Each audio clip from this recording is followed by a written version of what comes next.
Tears for Fears and Everybody Wants to Rule the World on BBC Radio Manchester at just gone 25 to 4. And Matthew O'Neill is here. He is an actor who is portraying Lord Alan Sugar in a play called Together in Electric Dreams, which is on at the Lasso Gallery, which is a pub. It's part of the Manchester Fringe Festival. It's already had one airing. That was on yesterday. And it's on again on Sunday. In fact, you can tell me, Dan, what date is it? It's Sunday the 8th, this Sunday coming. Oh, that's not Matthew. That is Dan Thackeray. And Dan plays Sir Clive Sinclair. And we met before, didn't we? Yes, you invited me in kindly a few weeks back. Yes, and you told me you'd actually come up with the idea for this play, hadn't you? Oh, well, Gareth, who's the producer at the Lasso Gallery and is also the head honcho of the Greater Manchester Fringe, came up with the idea, but he approached me to write it. And just remind us of what the story is of when Alan Sugar met Clive Sinclair. Well, basically, in the mid-80s, Sinclair, having been the king of the home computer market and the great boffin and inventor of Britain, really, had suffered a great deal of setbacks because he'd had a lot of failed products. He was in a lot of debt. And Alan Sugar had just emerged into the world of selling new computers, which were doing very well. And basically, Sinclair needed someone to sell his business to who would take the debts on. And Sugar stepped forward. It's a little-known piece of history, really, isn't it? Yeah, it's completely unknown, really. Yeah. Not now. Alan Sugar talks about it for one chapter or half a chapter in his autobiography. That's about it, really. And yes, as I said, Matthew O'Neill is here, and you do play Lord Alan Sugar, don't you? I do indeed. That must be quite tough, because we know obviously something about Clive Sinclair, but we know so much about Lord Alan Sugar. So is it an impersonation or not? I wouldn't have thought so. No, I mean, I think the character that he's playing on The Apprentice is exactly that. I think it's an inflated caricature of the expectations that most people have of him as a person. Pantomime. And it works perfectly for that format, which is essentially reality TV. But I'm not a particularly big fan of reality TV, so I haven't really watched that much of it.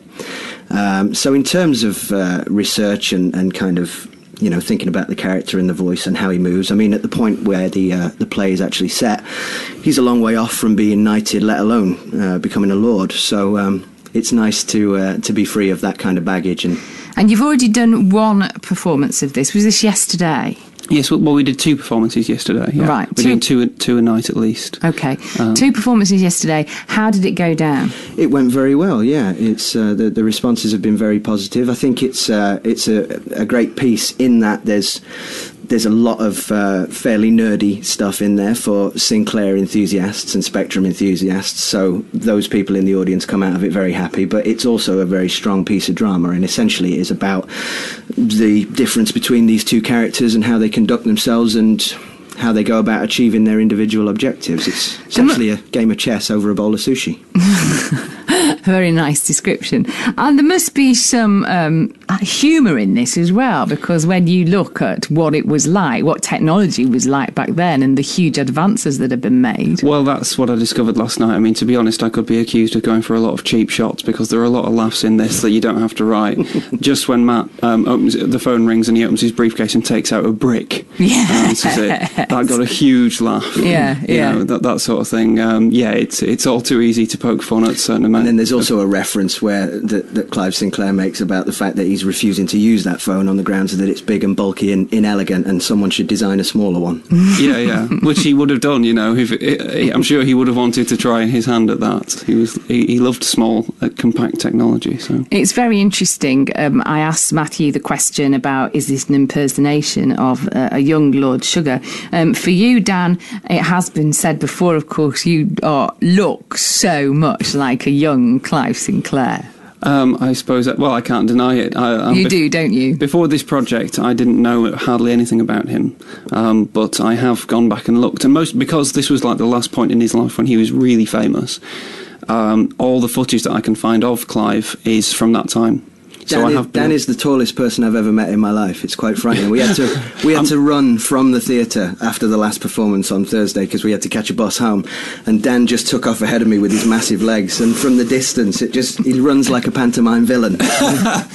You are small though. I am. As Alan is, so that's good. Short and stocky. Yeah, short and stocky. Yeah, I didn't say that about Alan Sugar, you did. Beautifully compact. Can I just make that quite clear? So yes, it is called, just to remind us the name of the play, Together in Electric Dreams, on at the Lasagari pub in city centre Manchester. Next performance is this Sunday. Yes, it's 3 times on Sunday, 4 p.m, 6 p.m, and 8 p.m. Getting the money's worth out of you. Absolutely. And then again on how many Sundays in advance? That's the only other Sunday. Then there's a Thursday, the 26th. Oh right, okay. Which is going to be 7 p.m. and 9 p.m. again. Good luck, as they don't say, actually. I'm not supposed to say that, am I? I'm going to break a leg. We'll take it in the best spirit. Yes, please do. Thank you for joining us this afternoon and battling through the traffic, the bad traffic, because of the weather. Talking of which... BBC Radio Manchester 2020 traffic. Gosh, it is bad out there, Becky. The M6, an hour of queuing traffic between 23 Haydock and 19 Knutsford, and there's an accident in the middle of that queue.